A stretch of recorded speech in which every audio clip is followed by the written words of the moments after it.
Welcome to the One Step Ahead Total Joint Replacement class for Mountain Vista Medical Center and Tempe St. Luke's Stewart Hospitals.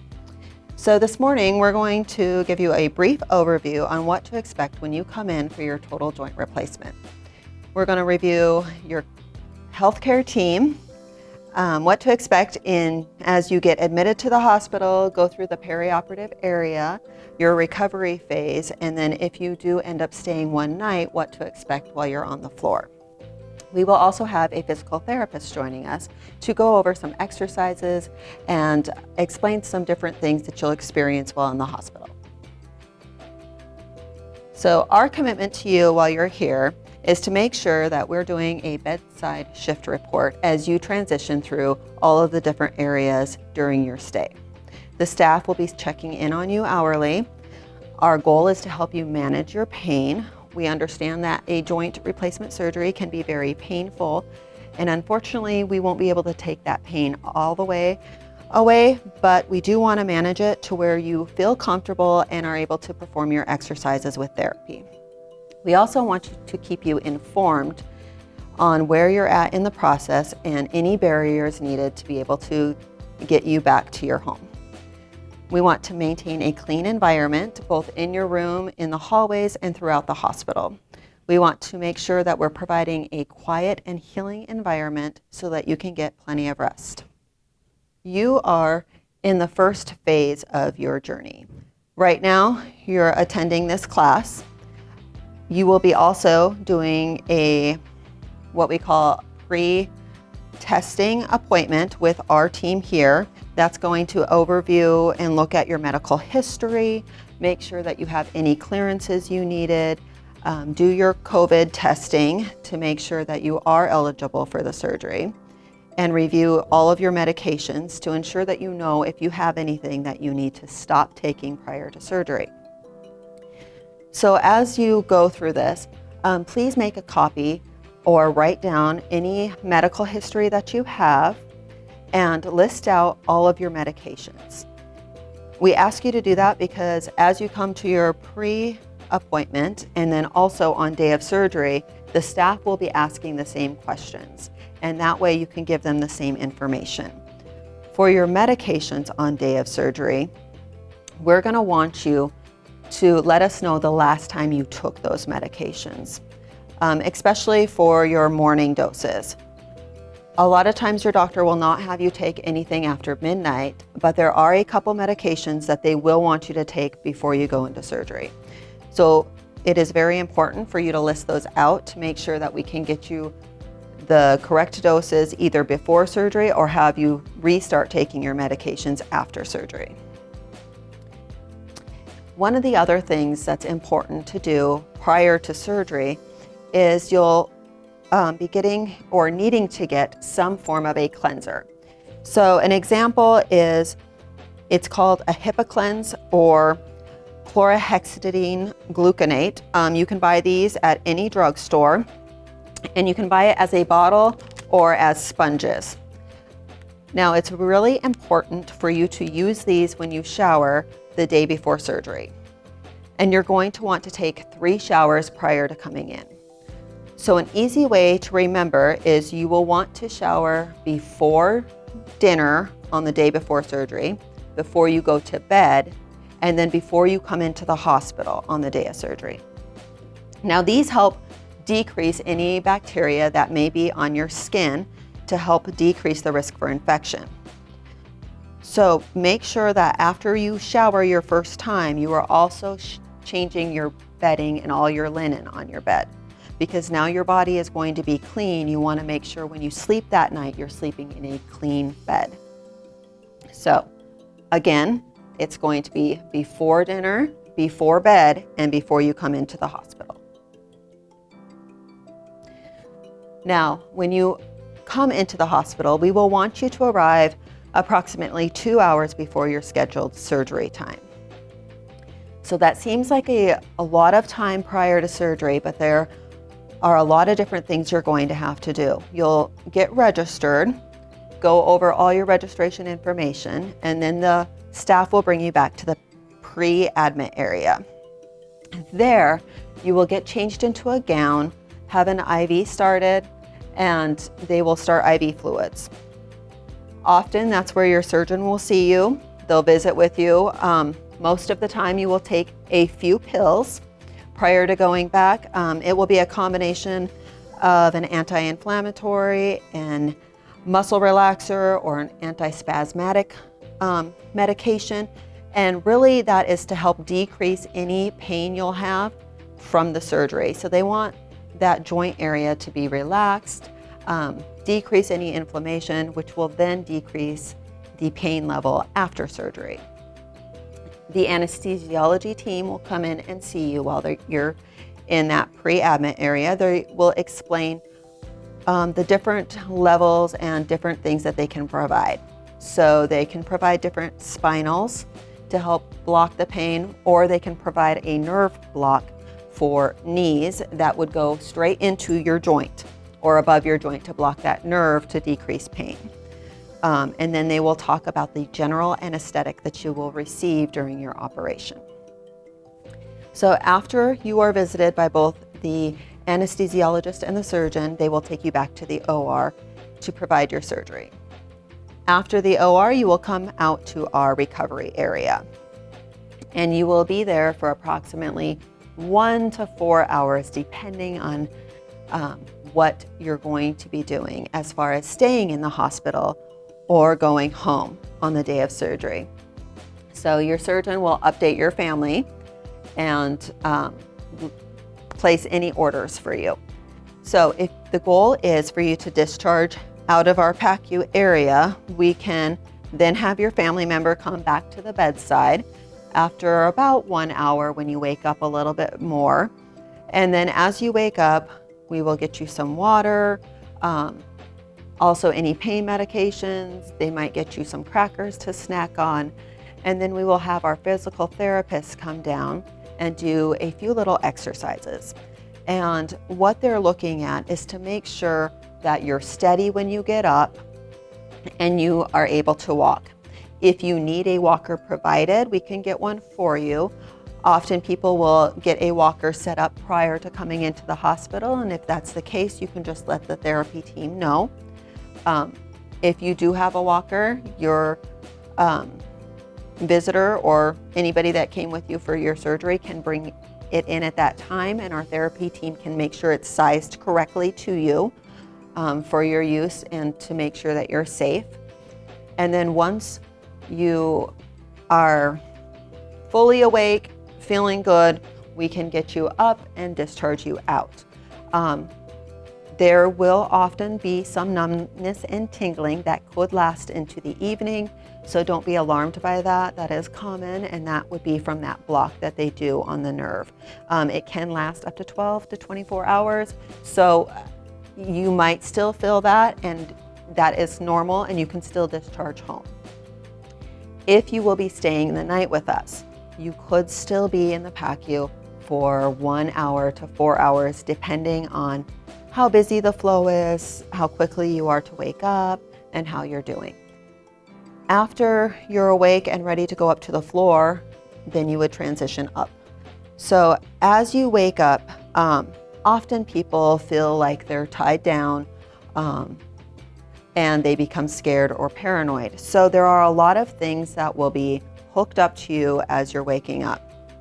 You'll have a vital sign machine hooked to one arm, something measuring your oxygen hooked to the other hand. You will have ice packs, whether cloth ice packs or these gel ice packs will be on your surgery site to help keep it cold. But the rest of you will be very cold, so we will have warm blankets on, the rest of you warming you up, because the OR is a very cold place. You will have compression devices on both of your legs. These go all the way up to your thigh, and they help increase your blood flow to prevent any blood clots.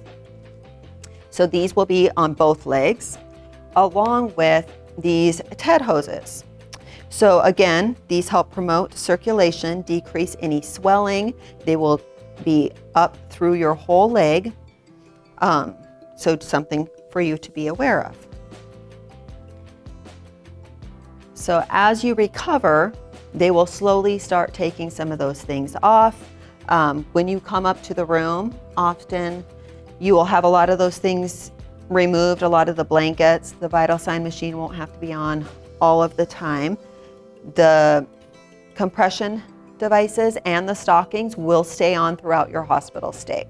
And you will discharge home with the compression stockings, and you are to wear these until you see your doctor in the doctor's office. And then he will let you know if he still wants you to continue to wear them or if you can take them off. Now you can take them off to wash them, but they need to go back on, again, just to prevent any blood clots. One of the other things that you'll receive downstairs in the recovery area, and then be also educated again on the floor, is one of these incentive spirometers. So this is extremely important for you to do during your stay. To correctly use it, you will want to suck as if you're breathing in or inhaling on this device. As you do that, there is a little blue device, it looks like an accordion, that will come up this, and you'll want to see how high you can go, but you want to do it slow and steady. So why is this important? As you lay in bed and recover, you could have fluid that starts to accumulate in your lungs. This will help open up your lung bases and remove that fluid. Often people that don't use these will start to get fevers after surgery, and it's a respiratory issue. So these are really focused on opening up your lungs, getting any congestion out, and making sure that you don't have any complications after surgery. So while you're in the hospital overnight, there will be several people that may come in to see you. For most of our patients, they will be seen by a hospitalist and or a nurse practitioner. So that person will review your home medications, your health history with you, and manage any of your health history while your orthopedic surgeon manages your post-operative care.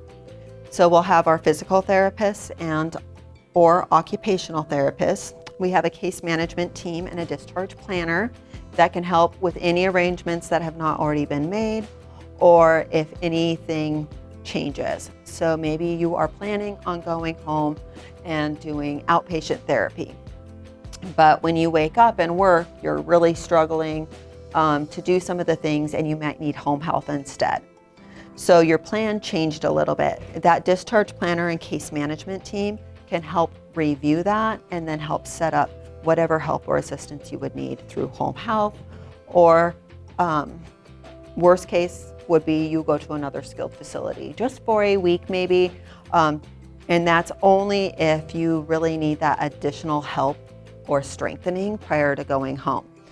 So our goal is to always go home with outpatient therapy, maybe have a home health person visit you and make sure things are going smoothly.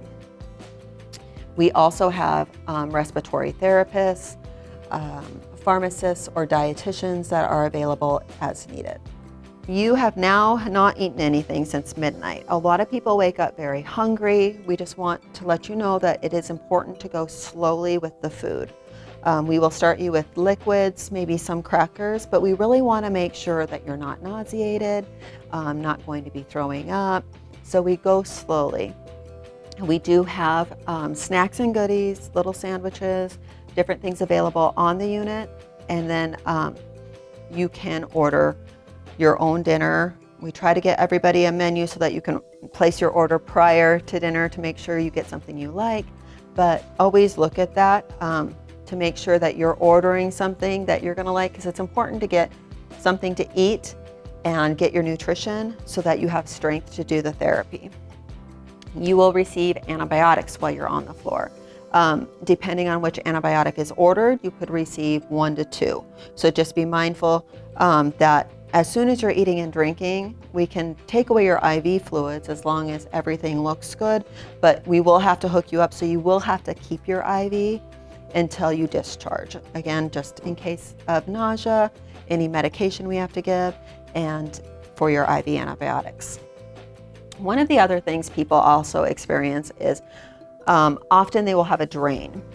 So it'll just be a little drain that's placed in surgery and helps remove any blood that may come out. So these are very vascular areas that the doctors are cutting into, so bleeding is normal. And the drain looks like in a little accordion again. So we will monitor that if you have one. Not every patient has a drain, but if you do, we will be monitoring that output, and the drains are removed prior to you going home, so you do not have to worry about that. And we can change the dressing prior to you leaving. The other thing that's really important, and I talked about it briefly earlier, is pain management. So you will experience pain. You might not experience pain right away because you have a block, but as your day comes around, your first day after surgery is typically your most painful. So as soon as you start to feel any little bit of pain, you're going to want to take something because that means that block is wearing off. And as you work with therapy, that pain is going to get worse. So most of the physicians do order Tylenol or an anti-inflammatory to help decrease the swelling, which decreases the pain. So you will be getting that around the clock, but you will have to ask for any form of other pain medication. The most common form that we give is going to be oxycodone to help control and manage your pain. So just remember to call and ask, and we will be checking in on you as we round to see how your pain is doing. With physical therapy, you'll be getting 2 therapy sessions a day after your initial evaluation.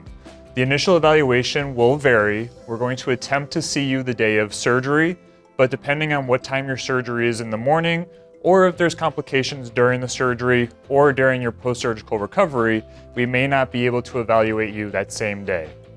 What we focus on with physical therapy is your motion, strength, balance, and how all of those factors intertwine into your overall standing ability to get to and from a chair, your walking ability, as well as many other factors. When we see you twice a day, 1 session will be in the morning, 1 session will be in the afternoon or evening, and during those sessions, we're going to be evaluating your overall safety in terms of returning back to home and what level of therapy you may or may not need at discharge. Typically, for your surgery, having either a hip surgery or a knee surgery, you should be able to put your full amount of weight through that surgical limb. If there are complications with the surgery, your surgeon will update both you and the therapy team as to any sort of recommendations in order to change your weight-bearing status as needed. When you go to stand up, we'll be using a walker. We have walkers in every room at the hospital in terms of your overall safety and stability. When we give you a walker, either the day of surgery, the day after surgery, there's a couple of do's and don'ts in terms of being safe with that walker use.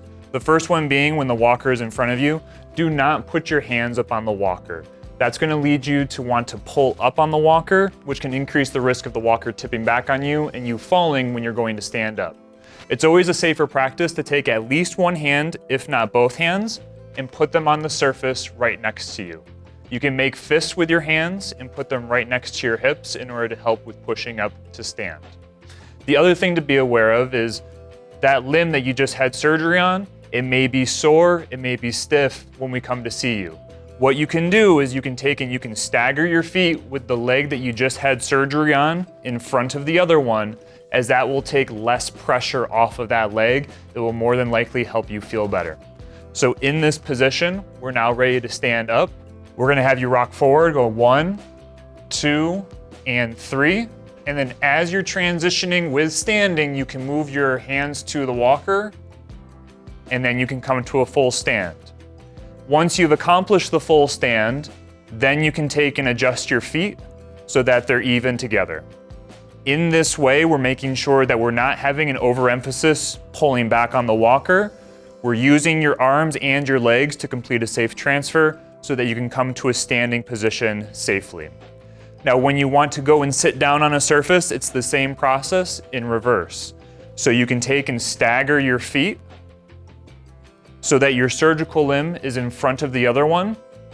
And then it's always nice to do a safety check and look to see where the seat is so that you know exactly where your bottom has to go. With at least one hand, as you go to sit, You're going to reach down to the chair surface and then safely lower yourself to the chair below. Again, in this way, keeping at least one hand off the walker is going to avoid you tipping back and plopping, as we call it, into your chair. Now, when you're standing, a couple of things to note as you're approaching a seat. What we see from people after surgery oftentimes is there tends to be some distance between themselves and the seat when they go to sit. So instead of coming way in front of the seat where there's increased distance, what we want from you is to come up right next to the seat so that there isn't much turning involved at all when you go to sit down. Those people that tend to keep a larger distance between themselves and the seat have to walk backwards, and walking backwards after your surgery is going to be very difficult. Now with occupational therapy, it runs along the same lines as physical therapy, but there are some subtle differences in making sure that you get whole, well-rounded care. With occupational therapy, we will try to see you on the day of surgery, as well as physical therapy. But for all surgeries afterwards, you'll be getting occupational therapy once a day. Occupational therapy is going to focus on a few different things than physical therapy, such as your own self-care, bathing techniques, dressing techniques, and small fine motor coordination impairments that can often come up after surgeries. After your hip surgery, you'll be getting a hip kit. What a hip kit is, it's a collection of different tools and devices that are going to help you maintain your independence by allowing you to dress in different ways. Remember, after your hip surgery, you're going to have 3 different rules that you have to pay attention to with your hip to make sure everything that stays safe. The first one being no bending more than 90 degrees at your hip, so when you're sitting, keeping your chest straight up, not turning your toes inward, and then lastly, not crossing your legs. So with each of those 3 rules in place, you're going to need to change how you're doing simple daily tasks like getting dressed or bathing. So your hip kit is going to be especially important to make sure that you can do those things without being dependent on someone else. The first part of the hip kit that you'll receive is a sock aid. And what this device will allow you to do will allow you to pull socks over the end of the dolly and then allow you to put it down at your foot so that you can pull the sock up and dress yourself without bending forward too much. Along the same lines, the long-handled shoe horn will allow you to do the same thing. As you go to put your foot in the shoe, you can take and use the long-handled horn to make sure that your heel slides in easy without bending the back of the shoe. The next part will be the long-handled sponge, and as you may already guess, it's going to allow you to wash places that are going to be more difficult when you can't twist or really bend forward like you're used to. You're going to be able to use this in the shower to wash the back of your head, your upper and lower back, as well as down into your gluteal and sacral areas. And lastly, we'll also give you a grabber. So if you drop something on the floor, if you need to pick up something from the floor, remember, bending more than 90 degrees is against your rules. And so you'll use the grabber to reach down and pick up anything that you may need from the ground. On your day of surgery, there's a few things I want to make you aware about that may affect your ability to participate in therapy. And we refer to these as our 3 Ps. After surgery, you may puke, pass out, or have urinary incontinence or peeing. Just know that all 3 of these Ps are very normal processes that happen day of surgery, and there's a few ways that we can try to avoid them or at least mitigate the risks so that you stay safe during our therapy session. If you begin to feel nauseous after your surgery, the first thing you should do is either let us know or let your nursing staff know, as there may be some anti-nausea medication that they'd be able to provide for you. As well, if you're feeling nauseous, we can grab specialized emesis bags so that if you do get sick, you can at least vomit into a bag. With that, just know the silver lining is if you do vomit day of surgery, it will help you feel better as you will be discharging some of those medications and sedatives they gave you before the surgery. If you begin to feel lightheaded or you feel dizzy or that you may pass out, things that we can look at with that is going to be your blood pressure, your heart rate, and your breathing rate to make sure that your blood pressure hasn't dropped or that your heart rate isn't too high. Again, things that you should let us know if you're beginning to feel anything out of the ordinary. With the last part, the peeing or the urinary incontinence, before your surgery, your anesthesiologist will likely give you a spinal block, and where they put that into your lower back runs right next to your bladder nerves. We try to see you as quickly as possible after surgery so that spinal block may still be functioning and it may be taking away from the effectiveness of your bladder nerves. So if your bladder nerves aren't working, you may not have control of your bladder. And just know again that it is okay. We tend to see this with a lot of patients after surgery, and your therapists who are helping you stand up or get out of bed will make sure that everything stays safe, clean, and dry. Now, before your surgery, there's a few things I also want to make you aware of that you can do today to start to prepare for your surgery. At home, if you have any sort of throw rugs or sharp carpet edges or anything like that that changes the elevation of your home surfaces, it may be good to see if you can cover those up, or with things like a throw rug, roll those rugs up and put them away. After your surgery, when you return home, you more than likely will have a walker with you for the first couple of days, and walkers can catch really easy on surfaces that change height quickly, like those throw rugs or carpet corners. If you have support at home from either family or friends, we always suggest that it's a good option to have someone come and be with you at least once a day if you live by yourself, or to make sure that your spouse or significant other is with you if you have someone living with you. In this way, if you start to have a lot of pain after surgery, or if you need someone to get you something quickly, we want to make sure that you have help available so that you can be able to do that without stressing yourself. Along those same lines, if you have any sort of favorite foods or meals that you like to have, it's always best to prepare those before the surgery. You should plan to do a grocery shopping trip about 2 to 3 days before, and planning to buy about 2 to 3 weeks worth of groceries. Along those lines, it may be good to prepare meals and put them in the freezer for a period of about 1 to 2 weeks after your surgery, just because when you get home, we want you to focus on recovering, not necessarily going through and making a lot of food or dishes for you to eat. It's always easiest to be able to warm something up in the microwave than to go through and prepare a full meal. With that being said, it may also be a good idea to take and clean your household about 2 to 3 days before your surgery as well. This way you'll have clean sheets on the bed and you won't have to focus on any other cleaning factors when you get back home. And especially if your joint is sore and stiff, probably the last thing you're gonna wanna do when you get back home is start a huge cleaning regimen. If you have dogs or cats that are going to be in a common place and jump on the joint that was just placed, it may be good practice to have a pillow nearby so that you can at least provide some protection over that joint. If you have any hard to grab items, such as a favorite coffee mug that's way high up in a shelf, or your favorite can of soup way further down in the pantry, it would be a good idea the day before your surgery to rearrange some of those items so that they're easier to grab. What we often tell our patients is to put those items either on a countertop or no higher than eye level, no lower than chest level, because with your new joint and how stiff and sore you may be after surgery, we want to make sure that you're not doing any sort of excessive bending or reaching, because one of the things we'll be working on with therapy is to improve your overall balance. At discharge from the hospital, if you need it, we can give you a walker that will be billed through your insurance. Other items that would be helpful after your surgery may be a seat or a bench in the shower, a riser that goes over the toilet, or anything else that you may find helpful.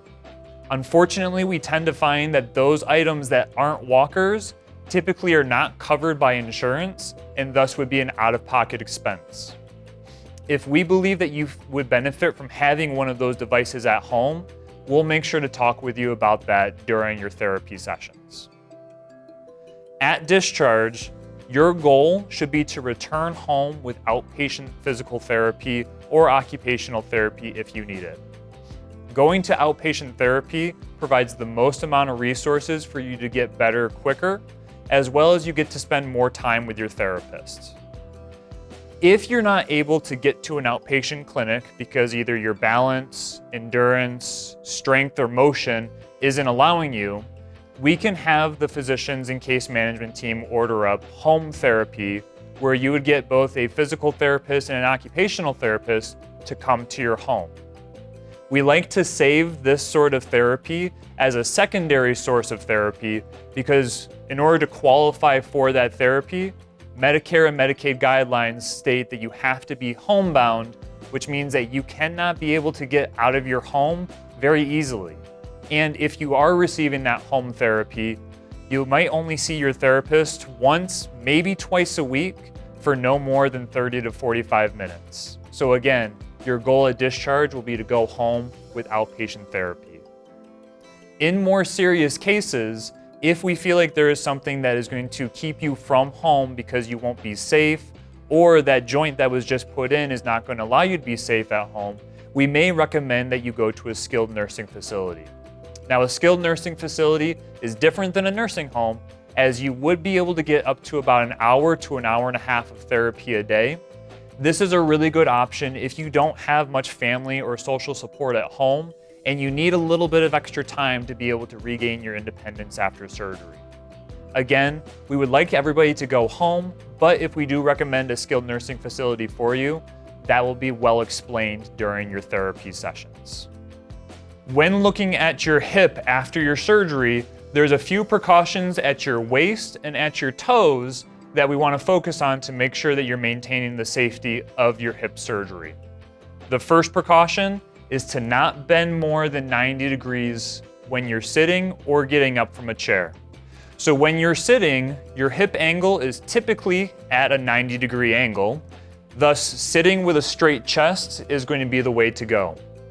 When you go to stand, most of us lean forward to stand up, but for you, again, you're going to focus on keeping your chest nice and tall. The second precaution that I want you to avoid is no crossing your legs. When you cross your legs, you increase the pressure inside of your hip joint, thus leading to the potential for dislocation. The last one, and probably the hardest one to maintain, is to not turn your toes inward, or as some people refer to it as pigeon toes. With those toes turning inward, again, you're increasing the pressure inside your hip joint and just leading to an increased risk for hip dislocation. We want you to avoid dislocating your hip right after the surgery, so following those precautions until your surgeon tells you otherwise is the best way to go. So as you get ready to leave, we will be going over some incisional care instructions. So different things to remember is if the dressing is bleeding or has blood on it, often we'll change that before you go home. The dressing you go home with is occlusive to water, so it will not get wet if you're in the shower, but you cannot go into a jacuzzi, a hot tub, a pool, so you can't submerge your incision. You can take a shower and then just pat dry over the top of it. That dressing will stay in place for 10 days, 10 to 14 days until you follow up with your doctor. Most of them say you can remove it at home at day number 10. But if you're uncomfortable, you can visit with them at your first post-op visit, which would be at the 2-week mark. And if you ever have any questions or concerns, you can always reach out to your doctors. They do have both the medical assistants, NPs, or PAs working with them. And you could always call us if you have any questions also.